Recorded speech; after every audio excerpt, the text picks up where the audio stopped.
മോദിയുടെ ഗ്യാരണ്ടി പുതിയ കേരളം എന്ന മുദ്രാവാക്യം ഉയർത്തി കേരളത്തിലുടനീളം പദയാത്ര നടത്തുന്ന ബി.ജെ.പിയുടെ സംസ്ഥാന അധ്യക്ഷനും എൻ.ഡി.എയുടെ ചെയർമാനുമായ കെ സുരേന്ദ്രനാണ്. എങ്ങനെയുണ്ട് യാത്ര? എങ്ങനെയാണ്? വലിയ പിന്തുണയാണ് സാധാരണ ജനങ്ങളിൽ നിന്ന് ലഭിച്ചുകൊണ്ടിരിക്കുന്നത്. നവകേരള സദസ്സിലൊക്കെ വലിയ പണക്കാരും സമ്പന്നവർഗത്തിൻ്റെ പ്രതിനിധികളും കോർപ്പറേറ്റുകളും കച്ചവടക്കാരൊക്കെയാണ്. ഞങ്ങളുടെ യാത്രയിലെല്ലാം സാധാരണ ജനങ്ങളെ പ്രതിനിധീകരിക്കുന്ന പാർശ്വവൽക്കരിക്കപ്പെട്ടവർ, പാവപ്പെട്ടവർ, പട്ടികജാതിക്കാർ, പെൻഷൻ കിട്ടാത്തവർ, അങ്ങനെയൊക്കെയുള്ള ആൾക്കാരുടെ വലിയൊരു ഒഴുക്കാണ് പദയാത്രയിൽ. ഇതുവരെ ഞങ്ങൾക്ക് വലിയ സ്വാധീനമില്ലാത്ത സ്ഥലങ്ങളിൽ പോലും വൻ ജനക്കൂട്ടമാണ് പദയാത്രയെ സ്വീകരിക്കാൻ. ഒരേ ഒരു കാരണമേ ഉള്ളൂ, ശ്രീ നരേന്ദ്രമോദിജിയെ, പ്രധാനമന്ത്രിയെ കേരളത്തിലെ ജനങ്ങൾ പൂർണ്ണമായിട്ടും വിശ്വാസത്തിലെടുക്കുന്നു. മോദിയുടെ ഗ്യാരണ്ടിയിലാണ് കേരളം വിശ്വസിക്കുന്നത് എന്നുള്ളതാണ് ഈ പദയാത്രയുടെ വിജയം കാണിക്കുന്നത്. നമ്മുടെ ഈ ഒരു തെരഞ്ഞെടുപ്പിൽ ഒരു അക്കൗണ്ട് തുറക്കാൻ സാധ്യത? തീർച്ചയായിട്ടും നിരവധി സീറ്റുകളിൽ ഇത്തവണ ബി.ജെ.പിക്ക് എൻ.ഡി.എക്ക് വിജയസാധ്യതയുണ്ട്. കൊല്ലം വളരെ പ്രധാനപ്പെട്ട ഒരു മണ്ഡലമാണ്. ഇന്ന് കൊല്ലത്തിൻ്റെ ഒരു ക്രോസ് സെക്ഷൻ, ഒരു പരിച്ഛേദം പൂർണ്ണമായിട്ടും ഞങ്ങളുടെ സ്നേഹസംഗമത്തിൽ പങ്കെടുത്തിരുന്നു. സമൂഹത്തിനെ വിവിധ മേഖലകളിൽ പ്രതിനിധീകരിക്കുന്ന എല്ലാ വിഭാഗം ആളുകളും പങ്കെടുത്തിരുന്നു. കൊല്ലത്ത് വലിയ രാഷ്ട്രീയ മാറ്റങ്ങളാണ് ഉണ്ടായിക്കൊണ്ടിരിക്കുന്നത്. എൻ.കെ. പ്രേമചന്ദ്രൻ വെറും ഒരു വാചക കസരത്ത് മാത്രം നടത്തുന്ന ഒരു എം.പിയാണ്. കേന്ദ്രം നൽകുന്ന പദ്ധതികളെല്ലാം പുള്ളി കൊണ്ടുവന്നതാണെന്നുള്ളൊരു പ്രചരണമാണ്.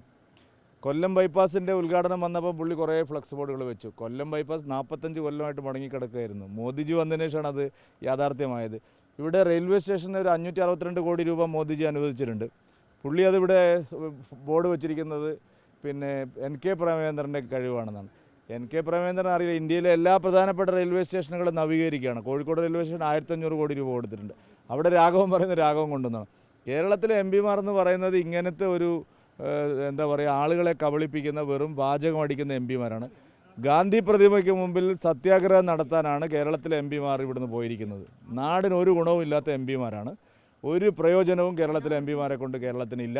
ഇനി അടുത്ത തവണയെങ്കിലും ഈ തെറ്റ് മലയാളികൾ ആവർത്തിക്കില്ല. കാരണം വികസനത്തിന് വേണ്ടിയുള്ള എം.പിമാരെ ഇവിടെ തിരഞ്ഞെടുക്കും. മറ്റൊരു കാര്യം കൂടെ, നമ്മുടെ യൂത്ത് കോൺഗ്രസ് തിരഞ്ഞെടുപ്പിൽ അങ്ങടക്കം പരാതി അല്ലെങ്കിൽ വ്യാജ ID കാർഡ് ഉണ്ടാക്കിയ വിഷയത്തിൽ ഇതിൽ അന്വേഷണത്തിലൊരു കേന്ദ്ര ഏജൻസി എത്തേണ്ടതില്ലേ? ശരിക്കും രാജ്യത്ത് പറഞ്ഞാൽ അപ്പോൾ ഏജൻസി വരും. അതായത് ഈ ക്രൈംബ്രാഞ്ച് ഇപ്പോൾ അന്വേഷിക്കുന്നത്, അവരെ കൊണ്ട് ഇത് അന്വേഷിക്കാൻ ബുദ്ധിമുട്ടുണ്ട്, ഇതിന് മറ്റ് തലത്തിലുള്ള ബന്ധങ്ങളുണ്ടെന്ന് അവർ പറഞ്ഞു കഴിഞ്ഞാൽ ഉടൻ ഏജൻസികൾ വരും. കേന്ദ്ര ഏജൻസികൾ നേരിട്ട് എവിടെയും വരില്ല. ഒന്നുകിൽ സംസ്ഥാന ഗവൺമെൻറ് ആവശ്യപ്പെടണം, അല്ലെങ്കിൽ കോടതികൾ ആവശ്യപ്പെടണം.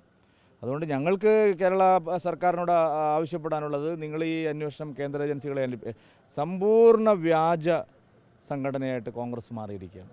ഒരു വ്യാജന്മാരുടെ സംഘടനയാണ്. സംസ്ഥാന പ്രസിഡന്റിന്റെ കാറിൽ നിന്നാണ് പ്രതികളെ വരെ അതെ, കാറിൽ നിന്ന് പിടിച്ചു. അതിൻ്റെ എല്ലാ തെളിവുകളും പോലീസിന് കിട്ടി. മാസ്റ്റർ കാർഡ് ഉണ്ടാക്കിയ ആളുകളെ വരെ പിടിച്ചു. പക്ഷേ അന്വേഷണം ഇപ്പോഴും ഇഴഞ്ഞു നീങ്ങുകയാണ്.